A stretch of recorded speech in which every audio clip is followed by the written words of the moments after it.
आपकी किताब का 123 पेज नंबर है, सारे पढ़ेंगे, डिस्पेंसर्स भी, लैब टेक्नीशियन भी और ऑपरेशन थिएटर टेक्नीशियन भी। ये अभी हमारी स्टरलाइजेशन ख़त्म नहीं हुई, हमने कल ऑटोक्लेव का सिस्टम जो है ना वो ख़त्म किया।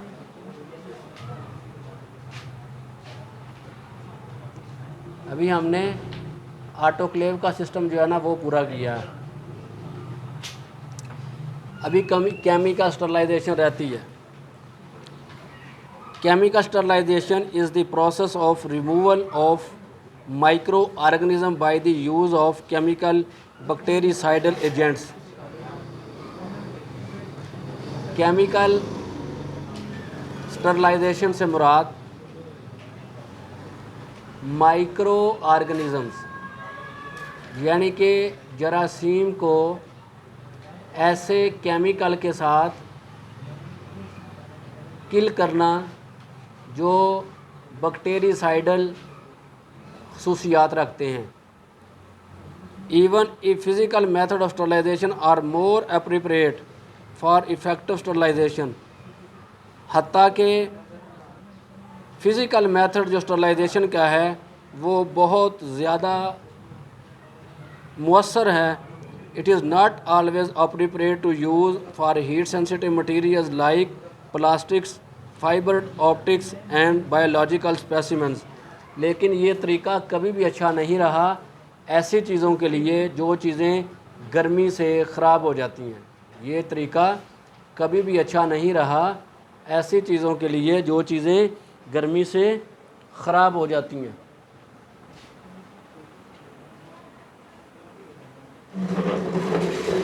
अब अगर आप वेट हीट मेथड से प्लास्टिक को या ड्राई हीट मेथड से प्लास्टिक को स्टरलाइज करने की कोशिश करें या फाइबर ऑप्टिक को, ये जो प्लास्टिक नया किस्म का प्लास्टिक आया, फाइबर की छतें बन रही हैं, फाइबर के शेड बन रहे हैं, इन चीज़ों को ड्राई हीट से या वेट हीट से स्टरलाइज करने की कोशिश करें तो ये जल जाएंगी, पिघल जाएंगी, अपने असरात खो देंगी। लिहाजा physical method always not good, हमेशा अच्छा नहीं होता, बल्कि बाद सूरतों में हमें केमिकल स्टरलाइजेशन की ज़रूरत भी पड़ती है। अंडर सच कंडीशन, ऐसी सूरत हाल के तहत केमिकल ईथर इन लिक्विड और gaseous state can be used for sterilisation. तो केमिकल ईथर जो होते हैं वो लिक्विड सूरत में या गैसों की सूरत में स्टरलाइजेशन के लिए इस्तेमाल किए जाते हैं। हाउएवर, ताहम it is crucial to ensure that the materials undergoing sterilization are compatible with the chemical being used. हाँ, ये बड़ा अहम पॉइंट है कि हम किसी ऐसी चीज़ को स्टरलाइज कर रहे हैं केमिकल के साथ जो उसके साथ केमिकल मेल नहीं खाता, ताल मेल नहीं होती, यानी कि केमिकल उस चीज़ के ख़िलाफ़ है, बजाते खुद केमिकल इसको जला के रख दे, केमिकल उसको तब्दील करके रख दे। तो हमें यह देखना पड़ेगा कि आया जिस चीज़ को हम स्टरलाइज कर रहे हैं, जरासीम से पाक कर रहे हैं, वही चीज़ बेसिकली उसके ख़िलाफ़ तो नहीं है। उसका कंपैटिबल का क्या मतलब होता है कि हम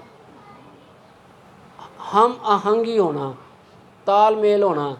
मैंने आपको इनकम्पैटिबिलिटी बताया, इनकम्पैटिबिलिटी का मतलब होता है तज़ाद और कंपैटिबिलिटी मुवाफ़क। आया जो चीज़ हम केमिकल के साथ स्टरलाइज कर रहे हैं वो केमिकल के मुवाफ़क भी है या नहीं, कहीं केमिकल ख़ुद उस चीज़ को बर्बाद ना कर दे। लिहाजा कंपैटिबिलिटी देखना भी ज़रूरी है और किसी भी चीज़ को केमिकल के साथ स्टरलाइज करने के लिए उस केमिकल की मुवाफ़क़त स्टरलाइज होने वाली चीज़ के साथ ज़रूरी है। Besides, it is important to adopt safety rules in the workplace safety during the use of chemical agents। Chemical agents को इस्तेमाल करते हुए अपने काम करने की जगह को आपने सेफ करना है। कहीं केमिकल आपकी ज़ात के लिए, इंसानी जिल्द के लिए, इंसानी आँखों के लिए कहीं नुकसानदेह तो नहीं है। माहौल जिसमें आप केमिकल यूज़ कर रहे हैं उस माहौल में काम करने वाले लोगों के लिए नुकसानदेह तो नहीं है। लिहाजा अपनी वर्क प्लेस को भी आपने उस केमिकल को यूज़ करते हुए केमिकल से महफूज बनाना है।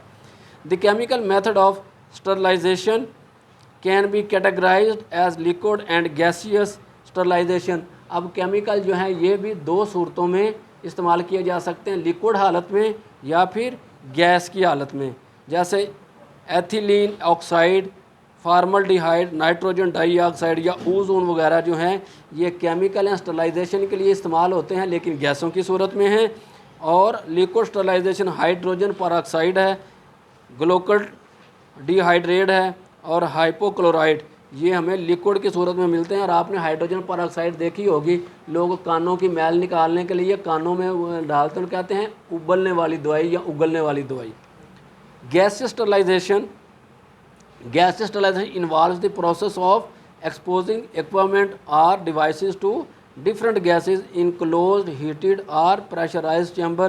इन गैसों की सूरतों में जो केमिकल जो गैसों की सूरतों में आते हैं इनको क्लोज्ड हीट, बंद गर्मी के तहत इस्तेमाल किया जाता है या फिर प्रेशराइज्ड चैम्बर में इनको इस्तेमाल किया जाता है।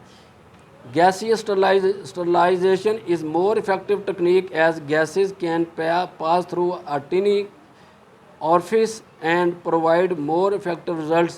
Gaseous sterilization जो है वो ज़्यादा इफ़ेक्टिव टेक्निक है क्योंकि ये छोटे छोटे ज़रात के अंदर से भी गुजर जाती है।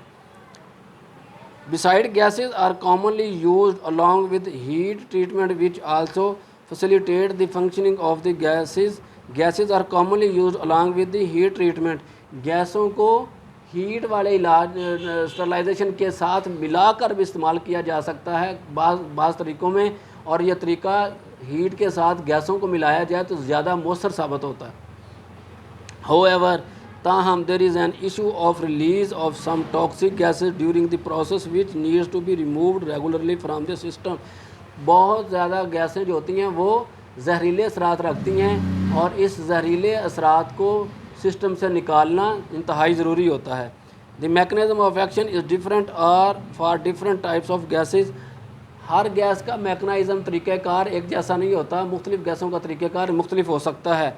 Some of the common gases use for gaseous sterilization are explained tomorrow. जो गैसें स्टरलाइजेशन के लिए इस्तेमाल होती हैं इनको कल से इंशाल्लाह एक्सप्लेन किया जाएगा। व आखिर दावाना अनिल हम्दुलिल्लाहि रब्बिल आलमीन।